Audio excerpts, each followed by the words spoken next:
ফিরছেন শিউলি ঝরা পথে, আর আমরাও খুঁজে ফিরছি এই বাংলায়। মাকে খুঁজছি মানুষের ভিতরে, যিনি এই সংসারের দশভুজা, আমাদের দশভুজা। এই গল্প তো তাঁরই, সেই মাতৃশক্তির, তাঁর সংগ্রামে।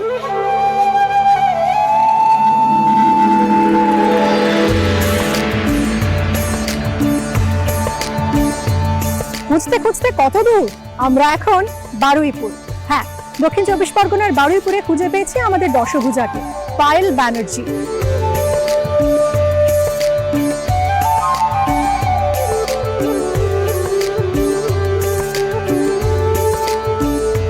নারী পাচার, বাল্যবিবাহ, এই শব্দগুলো শুনলেই চোখের সামনে যেন ভেসে ওঠে দেশের প্রত্যন্ত অঞ্চলের বাস্তব ছবি।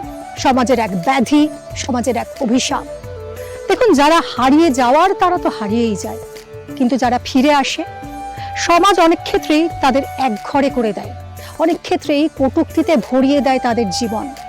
হ্যাঁ, এই একবিংশ শতাব্দীতে দাঁড়িয়েও এই ছবিটাই নির্মম সত্য। তবে হ্যাঁ, এমন কিছু মানুষ এখনো আছেন যারা এদের আবার নতুন করে বাঁচার স্বপ্ন দেখান, পুনর্বাসনের স্বপ্ন দেখান, পুনর্বাসনের ব্যবস্থা করে দেন। তেমনই একজন আমাদের দশভুজা, বারুইপুরের পায়েল ব্যানার্জি। পায়েল, কেমন আছো? ভালো আছে, আপনি ভালো তো? হ্যাঁ, ভালো আছি।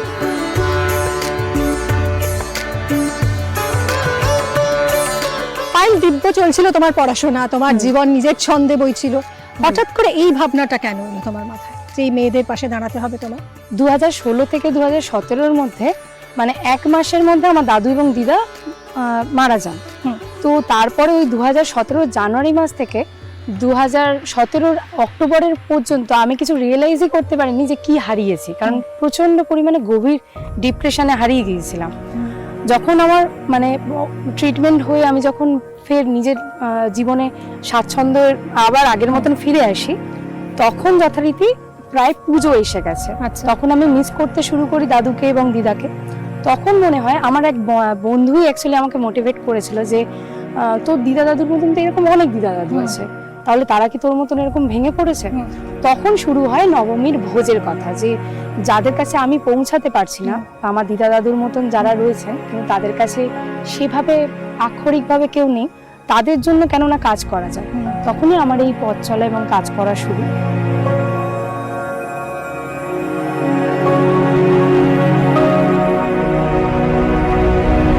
এখন কি ধরনের কাজ করছো?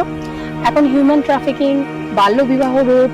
হিউম্যান ট্রাফিকিং বলতে মনে পড়লো, আজকে বলার সুযোগ পেয়েছি যখন বলেই দিই, আমরা অ্যাকচুয়ালি সহজে এইসব ইনফরমেশন এসে বসে শেয়ার করি না। একটি পরিচিত মেয়ে, তাকে তার আর্থিক অবস্থা খুবই খারাপ ছিল, তো তাকে টাকার লোভ দেখিয়ে যথারীতি বিহারে গিয়ে বিক্রি করে দেয় একটি ছেলে, তার বন্ধু। তারপর মেয়েটি যখন ওখানে বুঝতে পারে যে সে বিক্রি হয়ে গিয়েছে, সে জীবনের ঝুঁকি নিয়ে তার যে এখন মানে তখনকার যে হবু বর ছিল তার সঙ্গে কন্ট্যাক্ট করে। তার বর আমাদেরকে যোগাযোগ করে, এবং তখনকার হবু বর এখনকার কিন্তু তার বর্তমান বর। এটা খুব বলতে প্রাউড ফিল হয় যে বিহারে পালিয়ে গিয়েছে, তার সে যে এতটা বিপদে পড়েছে, সে কি অবস্থায় ছিল সেসব কিছু না জেনে ছেলেটি আমাকে যোগাযোগ করে এবং বলে ওকে উদ্ধার করে নিয়ে এসো, আমি ওকে বিয়ে করব। পরে জানতে পারি যে মেয়েটিকে যখন বিয়ে মানে এই যে পাচারের ক্ষেত্রে তার মাই নাকি ইনভলভ ছিল, তার মাই তাকে পাচার করে দেয়, মানে অর্থাৎ বিক্রি করে দেয়। মেয়েটির মা 10,000 টাকার বিনিময়ে মেয়েটিকে বিক্রি করে দিয়েছিল, এবং একটা পরের বাড়ির ছেলে, সে কিন্তু তাকে মানে নিজের জীবন মানে কিছু কে কি বললো কিছু না তোয়াক্কা করেই তাকে ফের নিজের জীবনে ফিরিয়ে আনে। এখন সে এক সন্তানের মা, এখন খুব ভালোভাবেই সংসার করছে। ছেলেটি জাস্ট একটাই আমাদের কাছে রিকোয়েস্ট ছিল যে দিদি, এই ইনফরমেশনটুকু প্লিজ আমার বাবার বা মায়ের কাছে কখনো বলবে না। আমরা সেটাকে রেখেছি এবং এখনো পর্যন্ত আমরা তাদেরকে রাখি।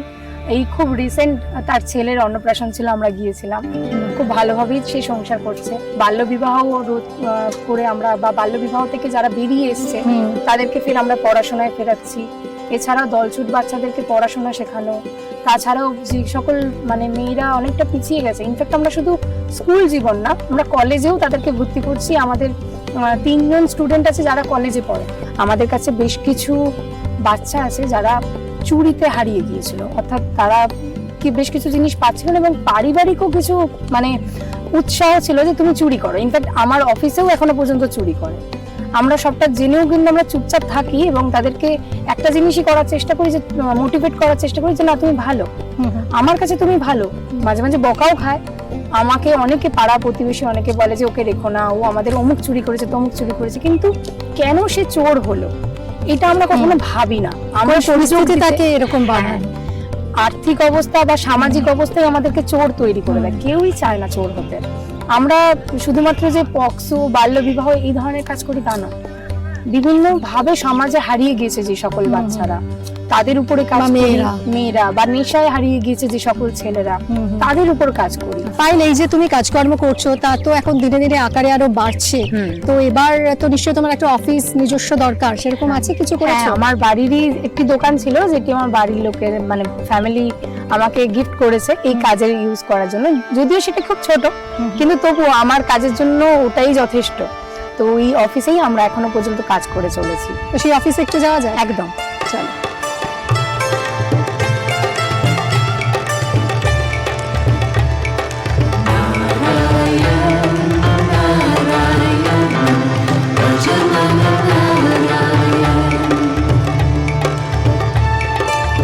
এই তোমার অফিস? হ্যাঁ, এটাই আমার অফিস। বারুইপুর স্নেহ, হ্যাঁ, এখান থেকে যাবতীয় কর্মকাণ্ড পাইল এখান থেকেই হচ্ছে।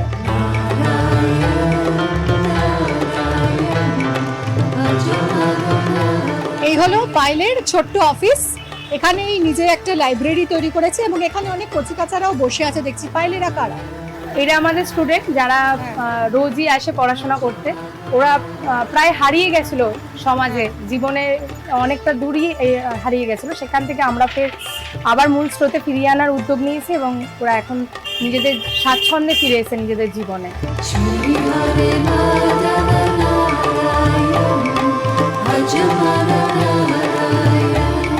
সবাই যখন দেখতাম স্কুলে যেত তখন আমাকে অনেকে জিজ্ঞেস করতো যে তুই কিসে পড়িস, তখন আমি বলতে পারতাম না, তাই জন্য আমার খুব খারাপ লাগতো যে আমি পড়াশোনা করতে পারছি না, আমি বলতে পারছি না কোন ক্লাসে পড়ি, তাই জন্য সবাই আমাকে খারাপ অনেক কিছু বলতো, আমি চুপ করে যেতাম, বলতে পারতাম না সঠিকটা। হ্যাঁ, তারপরে যখন পায়েলদি বলে যে পড়াশোনা করাবে, স্কুলে ভর্তি করাবে, তখন আমার খুবই ভালো লাগে, আমি আমার পড়াশোনা করছি।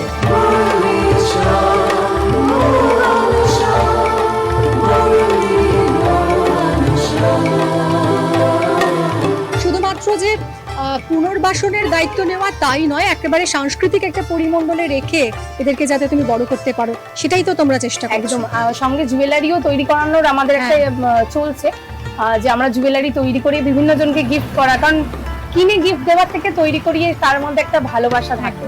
এবং ওর মাধ্যমিক হয়ে গেলে আমাদের ইচ্ছা ওকে এবং ওকে, যেহেতু ও এডুকেশনের দিক থেকে অনেকটা পিছিয়ে রয়েছে, সবে 9-এ পড়লেও সবে যেহেতু সইটুকু শিখতে পেরেছে, ওদের দুজনকে আমাদের ইচ্ছা আছে কিছু বিউটিশিয়ানের কোর্স বা এরকম কিছু বা জ্যাম জেলি তৈরি করানো, এগুলো তৈরি করে মোটামুটি পরের বছর থেকে যাতে ওরা নিজেদের পায়ে দাঁড়িয়ে ইনকাম করতে পারে, সেটা বেশি ভাবে আমাদের মানে পড়াশোনা শেখালেই তো হয় না, পয়সা ইনকাম করাটা দরকার, স্বাবলম্বী। হ্যাঁ, ওর বাবা হকার, সেভাবে ওদের আর্থিক অবস্থা খুবই খারাপ। এবার ওর বাবারও তো সাপোর্টের দরকার, যেহেতু টিবি পেশেন্ট সে তো বেশি খাটতেও পারেন না উনি। আচ্ছা, ওর যখন স্কুল ছুট হয়েছিল তখন তোর বিয়ে দিয়ে দেওয়া হয়েছিল? পরপরই বিয়ে দিয়ে দেওয়া হয়েছিল। তখন ওর বয়স কত? তখন ওর 17। ওর বাবা আগে যেরকম ছিল, ওর বাবা আগে নেশায় ডুবে থাকতো, এখন ওর পড়াশোনা দেখে ওর বাবা সমস্ত নেশা ত্যাগ করেছে।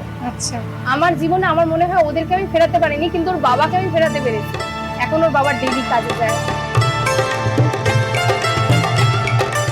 এখানে দেখতে পাচ্ছি অনেক বই, তুমি একটা লাইব্রেরি তৈরি করেছো। এই বইগুলো কোথা থেকে এলো? এগুলো যে সকল মানুষরা বই প্রেমী হয় তারা সবসময় চায় যে নিজেদের বইটাকে আরো একজনের সঙ্গে শেয়ার করতে। তো আমরা ফেসবুকে পোস্ট করেছিলাম যে আমরা এরকম একটা বই নিয়ে লাইব্রেরি করতে চাই, যেখানে পুরানো বই এবং নতুন বই সবকিছুই থাকবে। এটা হলো পুরো পুরাতন বই এবং পড়াশোনার রিলেটেড বেশিরভাগ বই, কারণ অনেক মানুষ আছে যারা পড়াশোনা করতে চায় কিন্তু বইয়ের পায় না। তো আমরা সেই জন্য সমস্ত টেক্সট বুক এবং যারা চাকরির পরীক্ষা দেবে তাদের সমস্ত বইয়ের এখানে ব্যবস্থা আছে। ইনফ্যাক্ট এখানে নিটের এক্সামের বই আছে। আর এখানে দেখছি তোমার সম্মানও পেয়েছো তুমি। হ্যাঁ, এটা কোথা থেকে পেয়েছো? এটা হচ্ছে হিউম্যান রাইটস থেকে। আচ্ছা, এইটা এখানে আমাদেরকে সোশ্যাল ওয়ার্কের উপর আমাদেরকে সমাজ সাথী সম্মান দিয়েছিল, সেখান থেকে আমাদেরকে এই সার্টিফিকেটটা দেওয়া হয়েছিল এবং সঙ্গে ট্রফিও দিয়েছিল। প্রচুর ট্রফি, প্রচুর সম্মান এসছে পাইলে।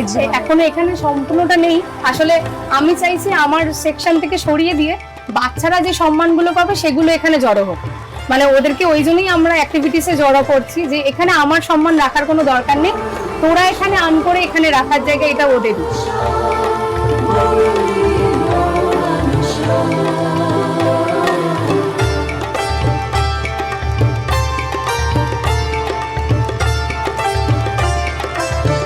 বাল্যবিবাহ, নারী পাচার এখনো আমাদের এই সমাজের জ্বলন্ত সমস্যা। মহিনের ঘোড়াগুলোর সেই গানের কথাগুলো খুব মনে পড়ছে জানেন, হালকা পায়ে বেড়াতো বেনি দুলিয়ে, কে যে নিল ভুলিয়ে। এইসব ভুলিয়ে আনা, অন্ধকারে হারিয়ে যেতে বসা মেয়েদের নিয়েই নিরন্তর কাজ করে চলেছেন পায়েল ব্যানার্জি। বারুইপুরের পায়েল যে কাজটা হয়তো পুলিশ প্রশাসনের করার কথা ছিল, সেটাই ঝুঁকি নিয়ে নিজের জীবন বাজি রেখে করে চলেছেন পায়েল। সমাজ থেকে হারিয়ে যেতে বসা সেই সব কন্যাদের স্বাবলম্বী করে তুলছেন। তিনিই তো দুর্গা, আক্ষরিক অর্থে দশভুজা, তাই না? নিউজ 18 বাংলার কুর্নিশ।